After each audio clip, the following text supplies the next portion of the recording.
Telah selesai. Oke, thank you, terima kasih. Ya, sebelum kita mulai untuk proses pembelajaran kita, kira-kira untuk hari ini sudah siapkah untuk belajar, Nak? Siap. Ibu mau lihat dulu kesiapannya. Tolong bajunya itu dirapikan dulu, ya. Masukkan ke dalam Yohanes, ya. Dirapikan lagi bajunya. Oke, yang itu diturunkan dulu, Nak. Diturunkan. Iya.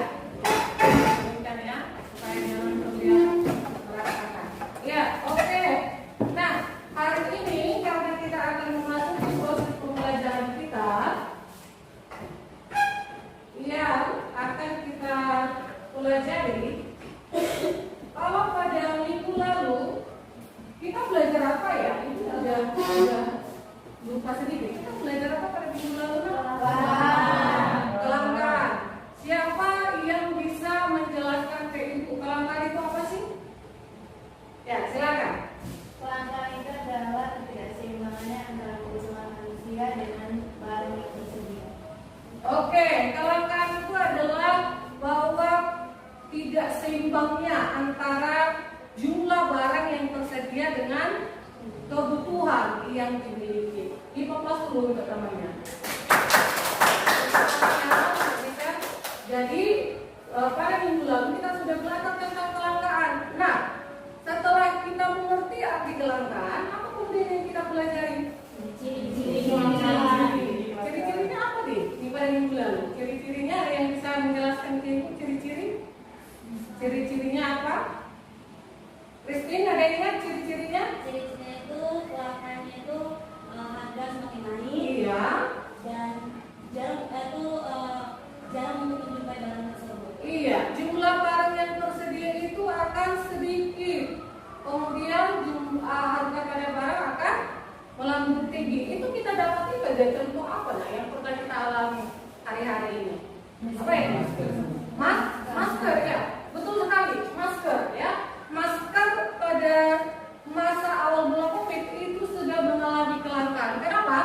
Karena ketika pada saat itu dibutuhkan sangat banyak, tapi produksi maskernya itu sedikit, bejat. Kemudian yang ketiga yang kita belajar pada minggu lalu tentang apa?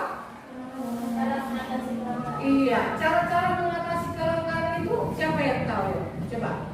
Fitra, itu kira-kira apa? Cara-caranya yang pertama Menggunakan barang-barang bijak. ya, Pengadaan baik, mencari sumber daya alternatif lain, dan membuat skala prioritas. oke, kasih tepuk tangan. Yang pertama itu adalah kita itu harus betul-betul menghemat. Arti menghemat di sini adalah tidak boleh sembarangan boros dia. Ya, tak boleh boros sumber daya. Contoh sumber daya yang tidak bisa diperbaharui. Kalau kita menggunakan itu secara terus-menerus, otomatis itu akan mengalami kelangkaan yang berkepanjangan. Ya, makanya saat ini kita digerakkan kemudian ada alternatif penggunaan yang dilakukan dengan mengganti bahan bakar minyak menjadi kendaraan dengan menggunakan listrik. Kemudian tadi yang kedua apa dikatakan Fitra tadi? Yang kedua apa tadi? Yang pertama itu tadi adalah supaya kita menggunakan itu secara efisien atau dengan hemat. Terus yang kedua adalah mencari sumber alternatif. Ya, jadi kita tidak menghabiskan di satu produk saja, satu barang saja. Ya, jadi ada barang-barang alternatif. Alternatif di sini maksudnya adalah barang-barang pilihan yang bisa kita gunakan sebagai pengganti dari barang yang kita butuhkan. Terus yang ketiga apa tadi?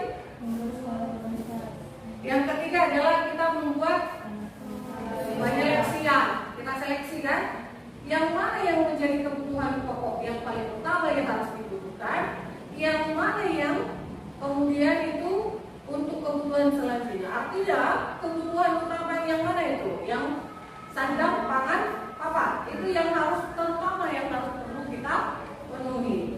Berarti kita buat skala prioritas. Langkah yang ketiga.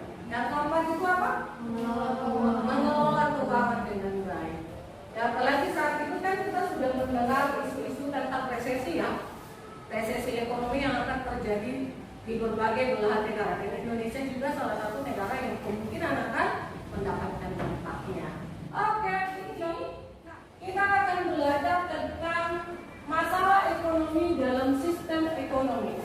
Masalah ekonomi dalam sistem ekonomi yang dimaksudkan di sini adalah bahwa kita akan belajar tentang masalah-masalah apa sih yang kita dapati dalam sistem ekonomi ini. Nah, di dalam masalah ekonomi ini yang akan kita capai pada kompetensi dasarnya itu adalah dalam 3.2, yaitu menganalisis masalah ekonomi dalam sistem ekonomi. Kemudian 4.2 yaitu menyajikan hasil analisis masalah ekonomi dalam sistem ekonomi. Nah, kemudian untuk pembelajaran hari ini kita akan mencapai tujuannya yang pertama sesuai tadi dengan kompetensi dasar, bahwa hari ini anak-anak ibu diharapkan yang pertama mampu menelaah permasalahan pokok ekonomi klasik dan modern. Pokok permasalahan klasik itu terdiri dari produksi, distribusi, dan konsumsi. Sedangkan untuk ekonomi modern itu adalah permasalahan apa, bagaimana, untuk siapa barang yang akan diproduksi. Nah, untuk tujuan pembelajaran yang kedua adalah bagaimana nanti kamu diharapkan dapat menguraikan permasalahan pokok ekonomi itu. Apa-apa saja sih masalah pokok ekonomi yang berada di produksi, distribusi, dan konsumsi. Kemudian permasalahan apa saja sih yang ada pada ekonomi modern, ya? Itu tadi apa, bagaimana, untuk siapa barang diproduksi. Kemudian tujuan yang ketiga adalah peserta didik diharapkan dapat menganalisis permasalahan pokok ekonomi. Jadi kita bukan hanya bisa menguraikan, tetapi juga kita bisa menganalisis masalah itu, ya. Kemudian yang terakhir adalah menyajikan. Yang terakhir itu nanti akan kita kerjakan, menyajikan hasil analisis tentang masalah ekonomi dalam sistem ekonomi melalui media lisan dan tulisan. Oke, sudah ready untuk pembelajaran kita? Nah, coba ini apa ini kira-kira?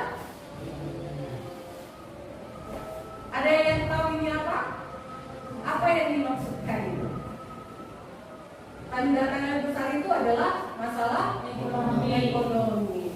Kira-kira kita pernah mengalami masalah ekonomi dalam kehidupan kita sehari-hari tidak? Nah, ada di sini yang bisa ceritakan ke ibu masalah ekonomi yang pernah dialami? Ada nggak di sini, di kelas ini? Oh, saya pernah kekurangan uang, Bu, saat saya membeli minyak. Ada nggak pernah mengalami seperti itu? Minyak goreng untuk memasak. Ada nggak? Ada. Ya.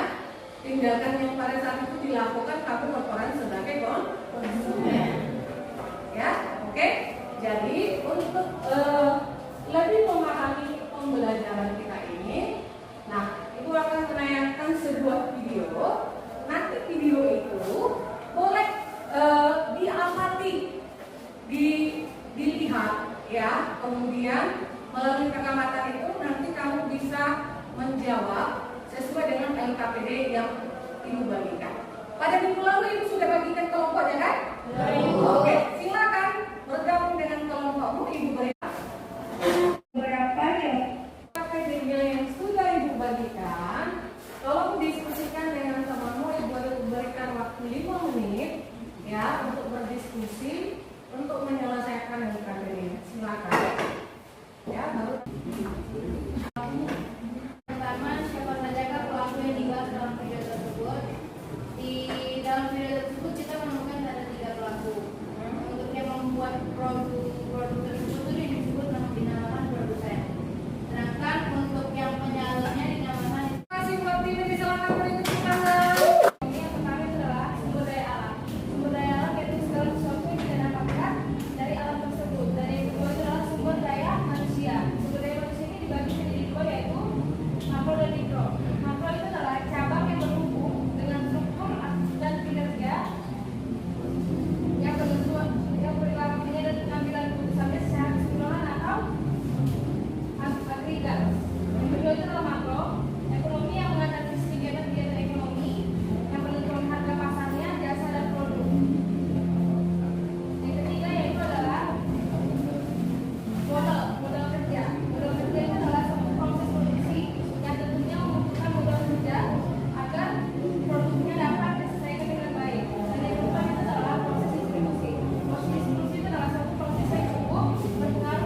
dibagi juga menjadi 3. Suatu barang dibuat untuk apa?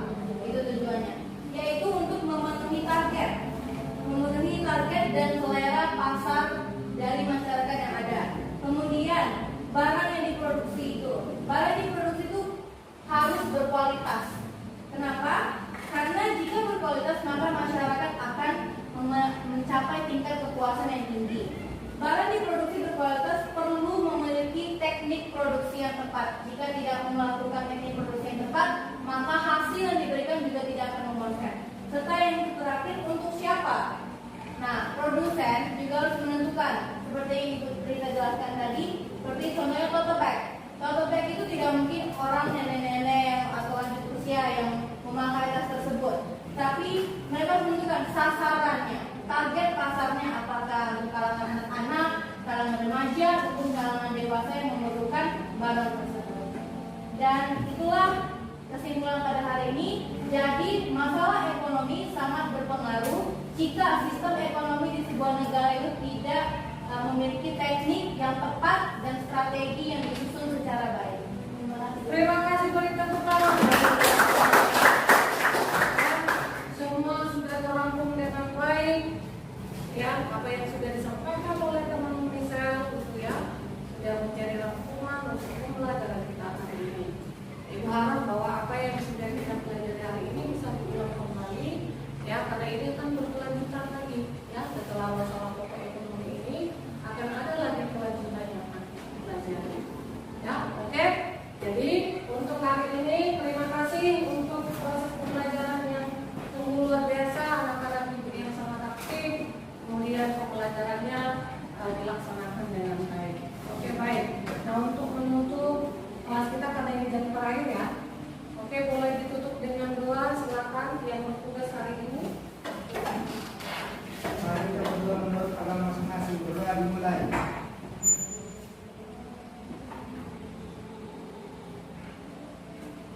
Berdoa selesai. Oke, baik. Silakan untuk dirinya biar bisa kembali pulang. Bersiap. Beri salam. Selamat